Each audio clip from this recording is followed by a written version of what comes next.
Hi, my name is Nathan, and I'm talking about a bunch of movies on this channel. If you're new here, down below in the comment section, share what you thought of the movie Psycho. And over on my channel, I have more content like this. Check those out. Once this video is over, click the like button and be sure to subscribe. It really does help a lot. And probably just going to be another one of these like one-take videos where I just share my thoughts on it straight out here without getting very deep into it. But this is a movie that I know a bunch of you guys have probably seen and consider it a great classic and all. But I had never seen this movie until just last week, and I'm not really sure why. If you don't know, I do live in California, not really very far from Universal Studios. And Universal Studios is the location of the Bates Motel, which, like, it's on this attraction called the Studio Tour, and I've been on that several times in my life, and I filmed on my phone. There it is, up on the hill, the Psycho. The Psycho. No. Alright, well, listen, there's a guy up there. No, guy. Hey, that Psycho house is a shell. That has all the walls on it. He's got a knife! Put the knife away! Norman! Norman, don't do it! What's he doing?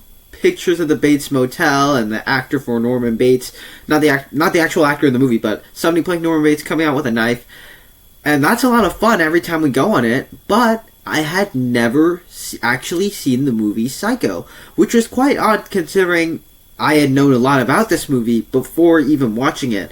I knew Anthony Perkins was Norman Bates in it. I knew who Norman Bates was. I knew the famous kill in the movie. I knew the famous short violin strokes and, of course, the just iconic score all throughout it. But somehow, I've just never seen this movie until last week. And I wasn't really sure why. And so when I fixed that last week,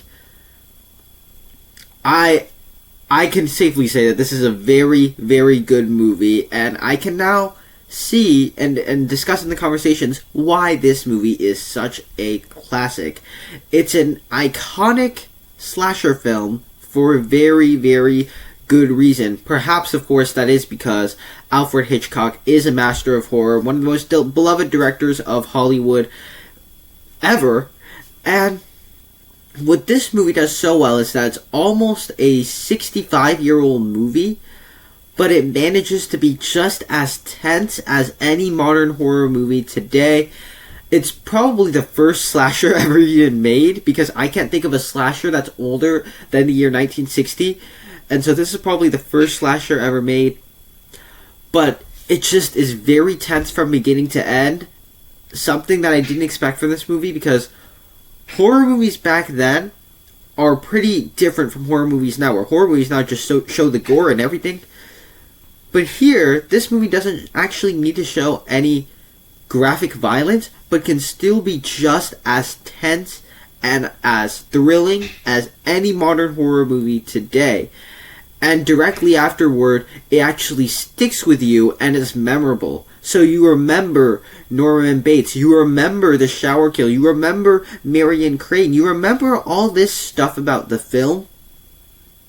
And I just thought that's what makes this movie so classic, is that it's a movie that you actually remember and it actually sticks with you by the time you finish it. And all these iconic sequences, one of the most iconic killers of all time, one of the most iconic kills of all time, one of the most iconic stories of all time, and some very great twists and reveals that it sneaks into at the end that make enough sense, that fit the story, and so, and it also just nails the mood. Like, I think this is a film that you just can't, like, simply remake or do a readaptation or do a 21st century version of this, because this movie is in black and white. It came out in 1960, and it has this certain vibe to it that fits with the time it came out, but I think that vibe was perfect for what they were going for, and it translated well into the film that they made back then. And it has this vibe that I simply don't think that you could nail that type of vibe in a remake. They actually did do a 1998 remake of this film, which I've never seen, and I've heard it doesn't capture nearly as much of the sort of charming tone of, and even like some of the characters, the way this movie was done back in the day, are just quirky enough where they seem like nice people. Norman Bates is who I'm talking about, but they're actually psychos. So Norman Bates, every time he shows up on screen, there's always something a little bit interesting about him, where he talks and behaves just like a normal person, but the way he like eats his food, the way he talks to the private detective that comes to the Bates Motel, the way he talks to Marion when they're eating dinner, it's just weird enough, and that's what I'm talking about when it says nails the tone.